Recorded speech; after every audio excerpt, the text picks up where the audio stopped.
Today I'm going to be showing you how to use canva.com to create a CV from a template. So I've logged in and I've selected the free option, and now I'm going to search for a CV in the templates. Now you can see a whole range of them has come up, but some of them still have a $ at the bottom left corner. I filter it for free again, and they're still there. So we'll just make sure that we don't click on one with a $ in the bottom left corner. So I've chosen a clean, simple template, and there it is. So as you can see, this template is 2 pages long. The first page is a very brief CV, and I'm going to name it Resume. And the second page is a draft cover letter or a template, so I'm going to rename it. Okay, now let's zoom in at the bottom right and have a look at editing this document. As you can see, it's very easy to select text and then replace it by typing in your own. This is purely demonstration, just using a sample address from Durban, which is where I'm from. So the reason that you're including your address on your CV is so that people know that you are available to come to the office that you're applying to be a part of. You're going to type in your daytime contact number there at the top so that they can get in touch with you.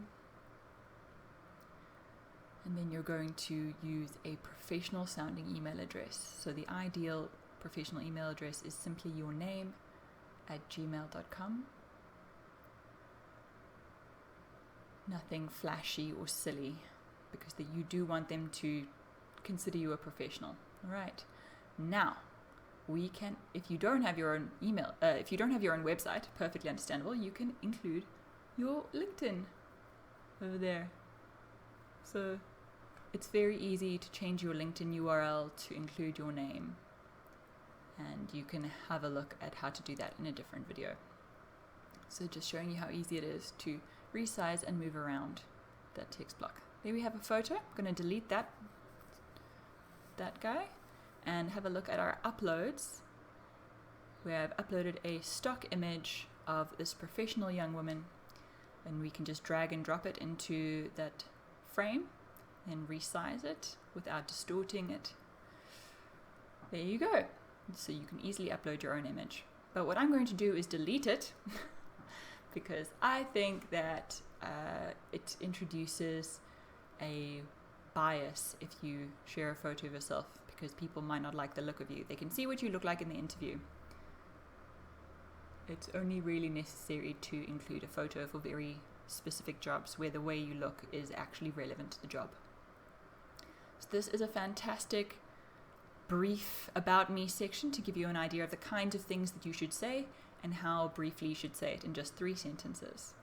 And there is your work history. Most of you won't have 3 sets of work history, but you can use this as a template to show you how it needs to be phrased. Your job title followed by the name of the organization and the dates when you have started, and if you're still working there, you can use the word to present, and then a description of the job that you did or are currently doing. Skills and proficiencies, that is very useful for those of you who have more skills than job experience. Okay, so we can just select things by holding down Shift and clicking on them and then move them around. It's very easy to edit on Canva, and you can see those guiding lines to help you make sure everything is lined up. So you don't need to resize the text block. When you add more text, it will get bigger to match. Just make sure that every time you add something, you make sure the formatting is the same as the previous entries. So I'm just editing this to show you how easy it can be. So there it is, the name of the institution, and its most recent qualification first. So you can see that at the top there's the most recent one, and then going back in time, just like with your employment history. So I've just put in a high school there at the bottom, because most of you're young enough that your high school education is still relevant.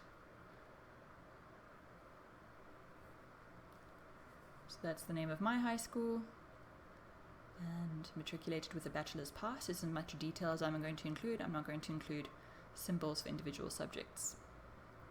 And there's the range of dates where I attended. And I'm making sure that the formatting is consistent.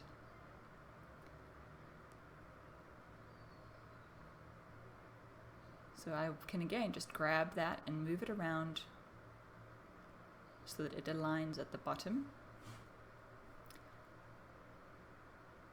See how easy it is. Next page is a sample cover letter, which is so helpful the way that they've laid it out here. So at the top right corner is your address, because that's how transactional writing is formatted, which you learned in high school and hopefully at university as well. Then you're going to select your contact details again and paste them top right. Okay, and then underneath that you can see the contact details for the person you're addressing the letter to. So it's their name, their title, and their location, their address.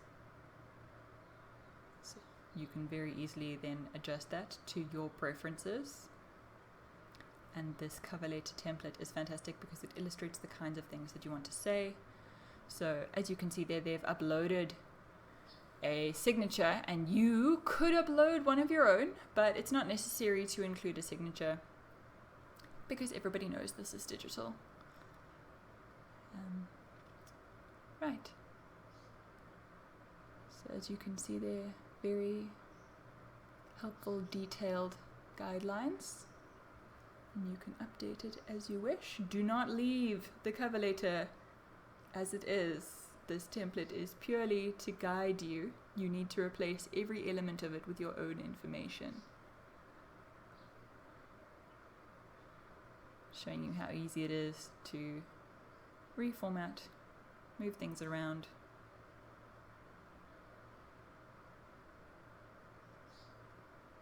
So you can just grab things and drag them. To select multiple items, remember you hold down Shift when clicking on them. So selected all three of those. Now I'm trying to grab onto this line and it's being a bit tricky.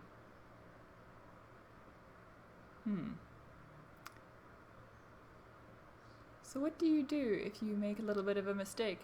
What do you do if you ruin your template? Oh no! It's grabbing onto things and it's not really making sense.